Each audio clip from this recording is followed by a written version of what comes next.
I've always hated goals. I've always thought that they were pointless. I felt like if I just worked as hard as I possibly could, then what was the point of the goal? I was just going to get as much as I could get. But I was wrong. And if you struggle with goals, then you are in the right place, my friends. Keep listening.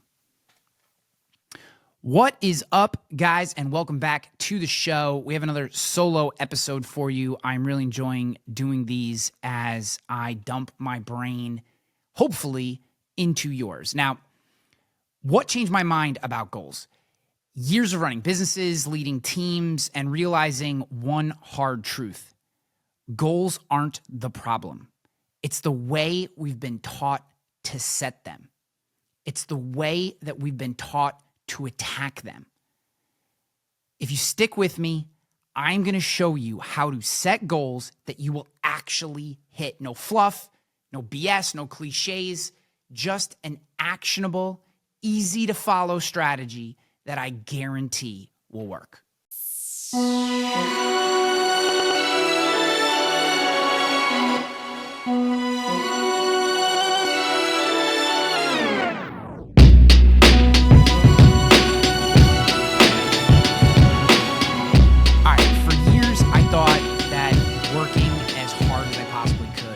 Was enough. And my logic there was if I gave 100% or 110% or whatever you're supposed to say when you're trying your best, then the results would take care of themselves.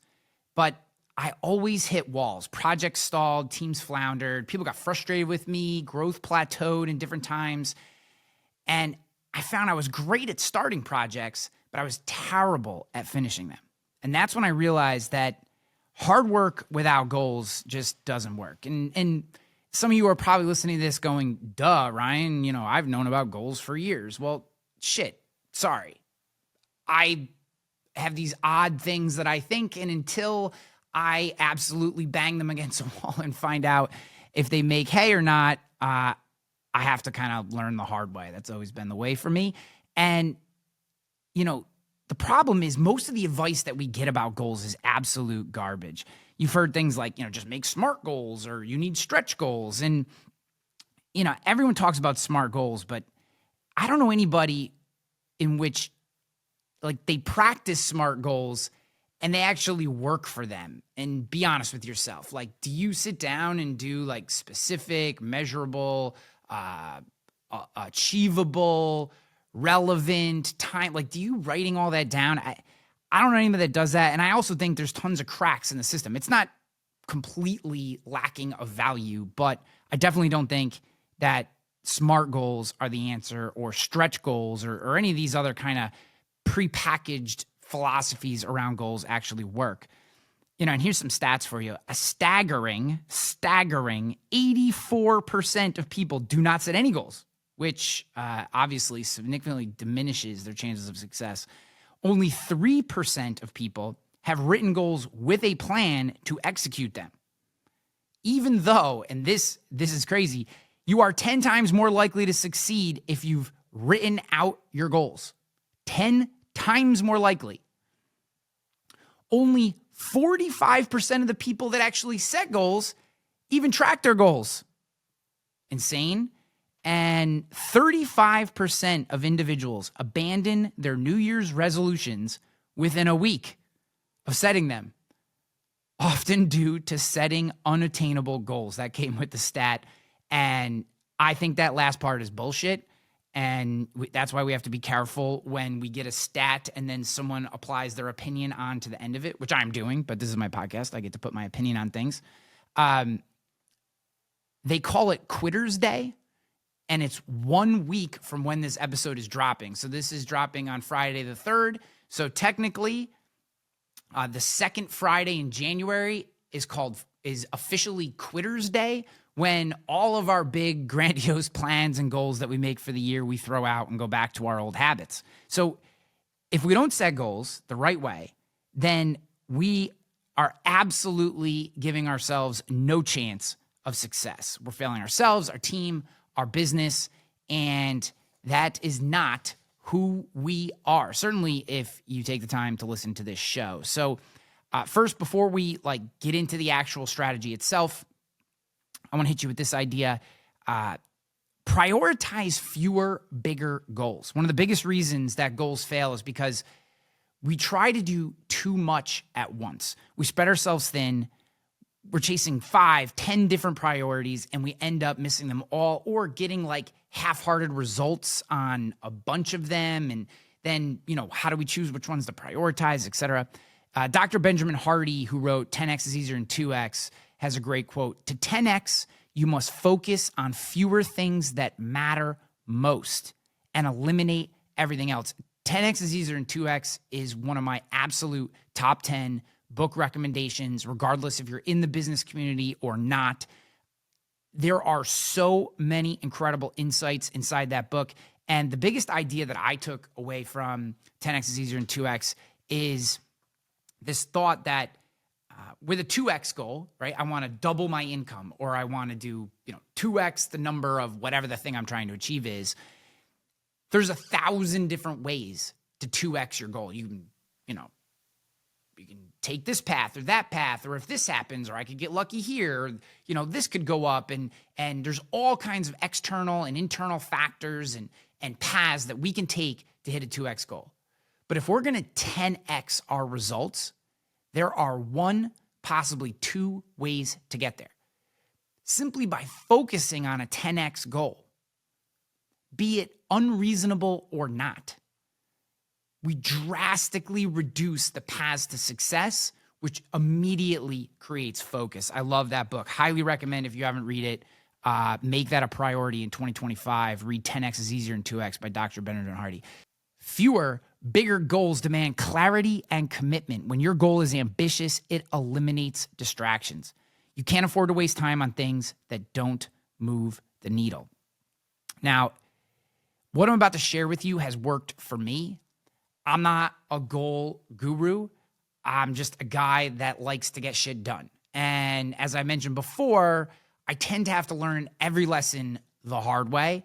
And because I live a GNF life, I don't often take prepackaged advice at face value, and I love to try my own things. So my point in saying all that is take this in, listen to it. If you apply it, I have a feeling that your relationship with goals, much like my own, is going to change because this works. And we're going to explain the process. All right, we've kind of built up the payoff here for a while. Let's get to the actual strategy itself. I don't have a cool acronym or anything. Would love for you guys to come up with one. Leave it in the comments or DM me if you think of something as I'm talking through here. But step number 1 is clarity. We have to be crystal clear on what we want to achieve. If you set generic goals, I want to get more fit. I want to make more money. I want to be better to my spouse. I want to be a more present dad or whatever. There's nothing to grab onto.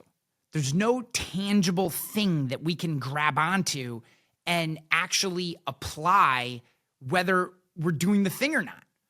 There's nothing there. It's like sand slipping through your fingers. What does making more money mean? Is $10 more a year? Is that enough? 100? 1,000? Are you talking about 100,000 more dollars a year if you want to make more money? What's going to make you happy? What's going to get you there? What's going to make it so that at the end of 2025, you're thumping your chest at the holiday party, looking around going, I'm up, getting badass. Now, you don't actually have to do that. And if you did do it, 1, I would love to see it because I think that'd be cool as hell. But also, most of the people in the room would probably think you're a jackass. However, that feeling, if you're not specific, if you're not clear, then you're never going to know. We have to put numbers to our goals. And this is what I was always terrible about. This was the part that shut me down immediately right here. I was like, well, I want to do 1 million in sales, obviously. And I thought to myself, but, if I work as hard, I can probably only reasonably hit 3. And then I started negotiating with myself and, mental garbage. We all have to deal with it. When I started committing to specific goals, everything changed. Clear targets, clear targets are easier to hit. So for me specifically this year, I want to hit 1.5 million in ARR for Lincora by the end of 2025. I want to sell 500 memberships to my Master of the Close program, which is coming out in a few weeks. Watch for that. If you're not on the wait list, that's going to be the best possible price ever for the value that you get. You got to be on the wait list, and it's only going to be offered to people on the wait list. There's over 800 people on the wait list right now, but my goal is to sell 500 memberships to that. I also want to get 5,000 copies of The Civilized Savage into the hands of people who need it. And the reason I didn't make that goal sell was because I don't care if they buy them or not. I want them in people's hands. The message in that book is it's a model that Chris Paradiso and I have discussed for decades because I've known him that long. And that by co-authoring that book with him, I feel like this message, I'm just so proud of what this message of the teachings, of the lessons, of the ideas, the concepts that we've put into this book. I think it's going to inspire a lot of people, and I want to get 5,000 copies into the hands of people who need it. So I know what you're saying, Ryan, you're a dope. The S in SMART goals stands for specific. And again, I did not say that SMART goals was completely void of value. I just said as a framework, I don't think it works. And we're going to get to that in a second. So if you're still on the SMART goal train and you haven't heard a convincing case as to why you shouldn't be using SMART goals, I get it. We're going to get there. Stay with me. Okay. So that's step number one. We got to be clear, specific, clarity. Okay. Step number two. We have to reverse engineer the process to the goal. So once we know the destination, then we have to map the steps to get there.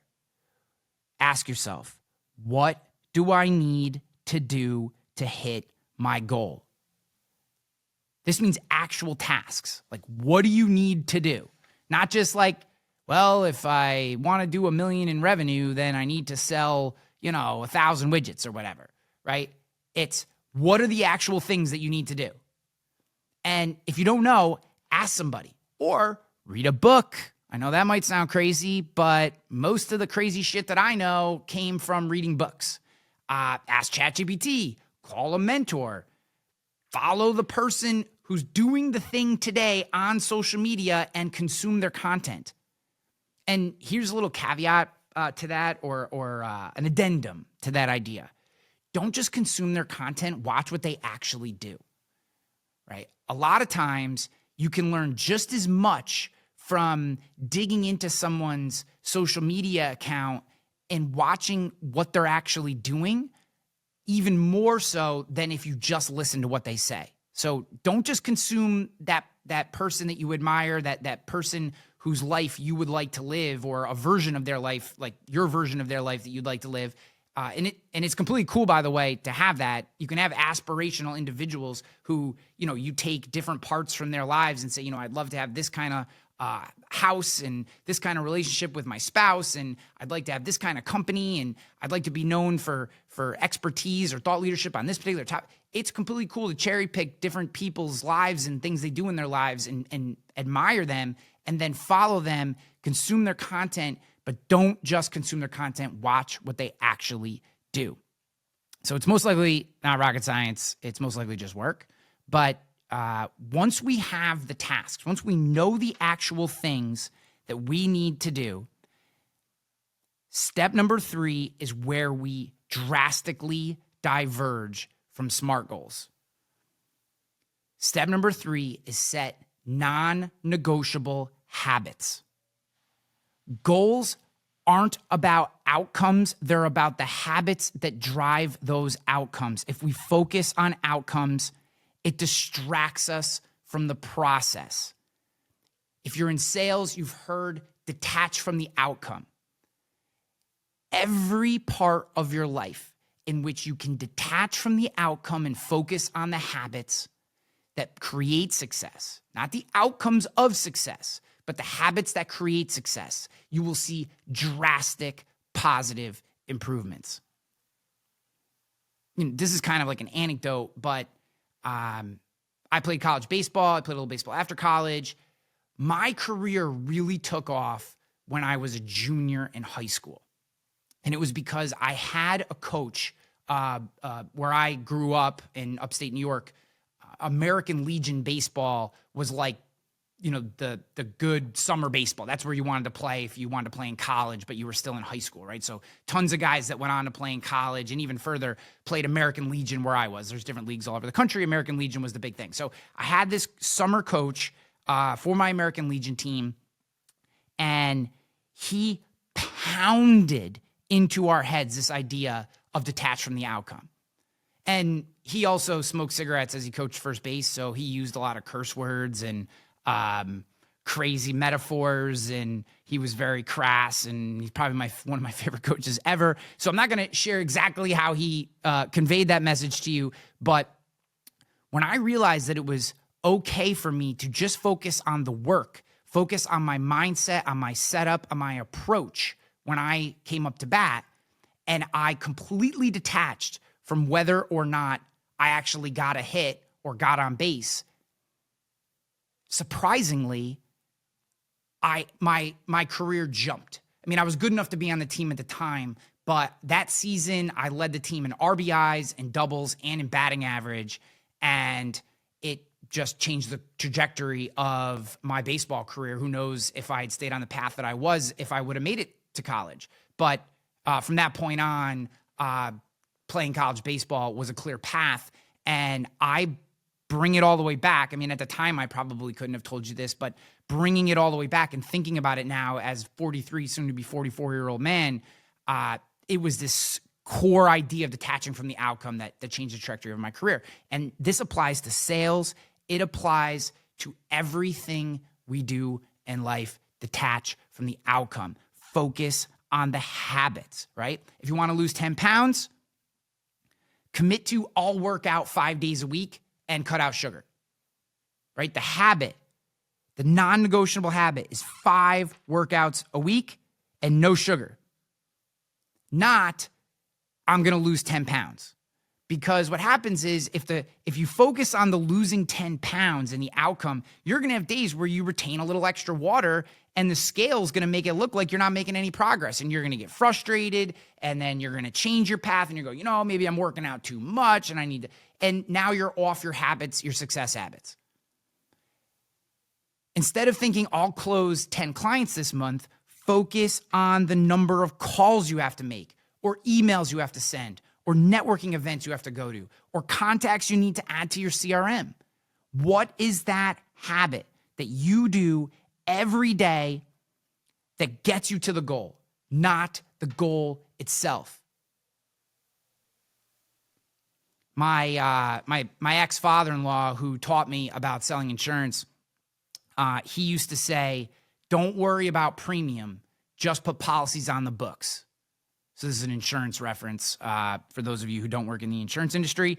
I worked at a local independent insurance agency, sold home and auto insurance, sold commercial insurance. It was where I cut my teeth as a sales professional. And he would say all the time, don't worry about premium. Premium is how you gauge success oftentimes. Some people gauge it by revenue. I think that's silly. But, we gauge, kind of premium is your top line sales number. And he would say, don't worry about premium. Just put policies on the books. Put policies on the books. Don't worry about premium. Premium will always come. So if you need an example from like my business, back at Rogue Risk was the commercial insurance, national digital commercial insurance agency that I started and then sold and exited from in 2023. Instead of we need 20 leads a day, my habit was I will produce 4 YouTube videos a week because I knew that 4 good YouTube videos that addressed our audience, that were well optimized for SEO, et cetera, that they would produce the leads. And the other part about focusing on the habits is that it took the pressure off any one video or any one action of being successful, right? Any 1 week's worth of creating videos, they didn't need to always produce a certain number. I knew that stacked over time, week after week, that producing 4 videos a week, that the leads would come. And they did. We blew past 20 leads a day. We were crushing. Not because I didn't focus on nitpicking the 20 leads. I just said every single week without fail, I will get 4 YouTube videos out. That was one of our primary marketing strategies, was inbound through YouTube. Today, right, that might look like LinkedIn posts. So I've committed to posting a new LinkedIn post every day before 10 a.m. for 2025, every single day. So 365 posts, right? These posts are how I work through the ideas that are going to be in my TED Talk at the end of February. These are ideas that I'm reframing from the book, The Civilized Savage. So instead of saying, I'm going to grow my audience to 100,000 followers, right? I'm just going to do the work every day and know that if I'm continuing to refine my game, continuing to refine my expertise, if I'm doing the work, if I'm making sure the success habit is non-negotiable, I just do it every day, the audience will come. Goals are the destination, habits are the path. When you nail the right habits, the outcome take care of themselves. James Clear said this in Atomic Habits. Every action you take is a vote for the type of person you wish to become, right? Your habits are who you are. You can say that you're the type of person that works out, but if you never go to the gym, you're not. You can say that you're a salesperson, but if you don't make sales calls, send emails, go to networking events, if you don't do the actions, if you don't have the habits that you need to be a successful salesperson, then you're not. All right, step number 4. We must reflect on and refine our habits, not our annual goals. So here's the thing. Don't overplan. Action begets action. Planning is important, but at some point you have to move. Only through action will the path become clear, right? As the saying goes, the only way out is through. You got to do the thing. You got a big goal. You feel like you're in a storm, you're in a tornado. You can sit there and hope it doesn't thrash you and throw you about, or you can lock in, buckle down, and work your way out of the storm through action. Annual goals are great for setting vision, right? That's what we're talking about here. But the world changes way too fast to be locked in for 12 months. So what happens is we need to break down our goals into 90-day sprints quarterly. I like quarterly because I don't think you get enough data back in a month to necessarily make the right realignments and adjustments to your habits to get your goals on track, right? And then we focus on the actions, the habits that we can control right now that will get us to that quarterly goal. And if what we find after a quarter is those aren't the habits or actions that get us there, then we can make adjustments. But we make adjustments to the habits, not the goal. You set the goal because that's what you wanted to do. Don't fuck with the goal. Fuck with the habits. Realign and adjust your habits if you determine that they are not the right habits, that they're not the right actions to be taking. Again, James Clear from Atomic Habits. You do not rise to the level of your goals, you fall to the level of your systems, right? We have 1, 2, maybe 3 big goals, tops. And then we find the habits that will create the biggest impact and align with those long-term goals. We build systems of habits around those goals. At the end of each quarter, we reevaluate, right? Where are we now? What's changed? What's still working? What needs to shift? You're not abandoning your goal. You're refining the path to get there. All right, step number 5, and I guess we're coming back to SMART goals to a certain extent.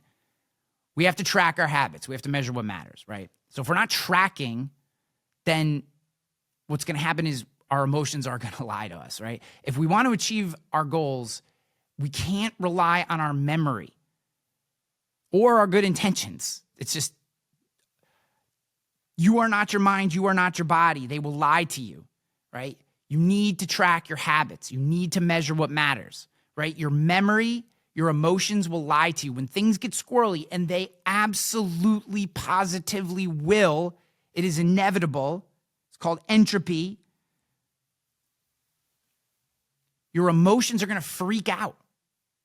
We're doing the wrong things. We're never going to hit our goals. We weren't meant to do. We're not worthy. Doubt, shame, fear, blah, blah, blah. And then we freak out and we go back to what we had always done. And then we get the results that we've always got. And we have another year where we didn't move forward. And that is not you. Actions, not outcomes. We don't need fancy tools to do this. There are plenty out there. It all depends on what you're into. Simple notebook, habit tracker, right?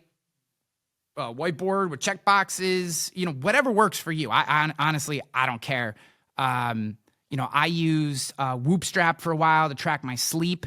I did that for about 4 months, figured out during that time what were the things that most impact my sleep and therefore impacted my energy, which we addressed on previous episode. Energy management is one of my core priorities for this year, making sure that I am ready to go. I'm doing dry January, mostly just as a reset. Everyone, what's funny when you tell people that you're doing dry January is that they immediately then go, well, you don't have a drinking problem. And I'm like, well, one, how the fuck do you know? And two, no, but dry January is not about like undoing some drinking problem I have. It's about, I know that alcohol, a la my Whoop, has an impact on my sleep and my energy. And though I love a good cocktail or a beer or a glass of wine like anybody else, probably in some cases more than other people, I want to kick off 2025 right. And I felt like it was a good thing. And every once in a while, it's just fun to confirm that you have the willpower to do something that you wouldn't otherwise want to do, which is, for me, not drinking for an entire month. So I committed to it. I'll do it. I did 75 hard last year. It's not a big deal. Right? So if we're tracking our habits and not our outcomes, so if your goal is fitness, right? Log your workouts. When did you strength train? When did you cardio train? When did you stretch or do yoga, right? And if you're really trying to get yourself in shape, you should be doing all three, right? Cardio, weights, pulled 405 on the deadlift today, by the way. And stretching, and I really like hot yoga for stretching, mostly because then I don't have to think about what to do, and it also is an incredible core workout beyond getting your muscles flexible. So you can track your workouts, right? If you're building a business, we've already talked about this, track the activities, sales calls, email sent, whatever those core habits are, those core actions are that you need to take, right? If you're creating content, mark off every time you post. If you want to get really gangster, create a Google sheet and put the date, put the title, put a link. And again, I know we're not talking about don't track outcomes, track activity, but you could also go back in and track hey, what was the first week's view count on that particular post, which is mostly for understanding which content hit and what doesn't so you can get better. But simple, track the habits, track the actions, not the outcomes. Don't just write down how much you weigh every day, right? Track what you're doing to improve the numbers that are meaningful to your goals. Right? Peter Drucker said, this is probably one of his most famous lines, what gets measured gets managed. You are managing your success. By tracking your habits, you're not just holding yourself accountable, you're building momentum. Each check mark, each data point, each day that you put in your journal, the positive habits that are getting you to where you're going, right? Feels good, right? Day 3 of going to the gym sucks. Day 30 is way easier. Looking back, I realized that achieving my biggest goals is not about grinding harder, although grinding harder is an amplifier. It's about focusing smarter. So grinding harder without smart focus, without not smart goals, smart focus is a loss. You're lot of wasted energy, lot of wasted activity, right? Grinding harder on top of smart focus is an amplifier. It's about choosing fewer goals, building the right habits, and adapting as you go. James Clear again. Success is the product of daily habits, not once-in-a-lifetime transformations. Very relevant considering we're just coming off of New Year's. And as I said, we're a week away from Quitter's Day. And my friends, there is one more piece to this puzzle. The ability to push just a little further than you think you can. One of the reasons I don't like SMART goals is the achievable. The A. Fuck achievable. George Bernard Shaw has one of my favorite quotes of all time. It's one of the most inspirational things that I've ever read, and I continue to read it again and again. The reasonable man adapts himself to the world. The unreasonable one persists in trying to adapt the world to himself. Therefore, all progress depends on the unreasonable man. Be unreasonable. Ed Milet calls this the power of one more. You're one more meeting, one more rep, one more call away from achieving what you want. When everyone else has done enough, be unreasonable. Do one more. Marcus Aurelius, you have power over your mind, not outside events. Realize this, and you will find your strength. You have one more in you if you want it. You can't control the market, the competition, or even the timing of how shit happens. But you can control the habits that you put into your life, the actions you take, and the mindset that you bring every single day. When you pair the right habits with the mindset to do one more, you'll create unstoppable momentum. That one extra action, one more email, one more workout, one more pitch. It could be the difference between hitting that goal and not, so why not do it? Is the pain of one more worse than the pain of not hitting your goal at the end of 2025? I don't think so. We're officially to the call to action portion of this podcast. And my friends, this is what I want to tell you. Achieving your goals will require enduring discomfort and overcoming obstacles. To succeed, the discomfort of not reaching your goal must outweigh the challenges of pursuing it. Tony Robbins, change happens when the pain of staying the same is greater than the pain of change. Transformation occurs when the status quo becomes intolerable, motivating you to take the necessary steps towards your objectives. Stephen Pressfield, at some point, the pain of not doing it becomes greater than the pain of doing it. My wish for you in 2025 is that you destroy your BHAG, your big, hairy, audacious, dare I say, unreasonable goal. But the only way you get there is by focusing on what you can control, your actions, your decisions, and your responses. Your habits. There is a badass motherfucker inside you, an unreasonable prick that wants more out of life, a delusional son of a bitch. Embrace the suck. And if you're afraid, good, you should be. Go listen to last podcast again. Fear is your vector for action. You are a civilized savage, and I am here for it. So here's my challenge. What's your one more today?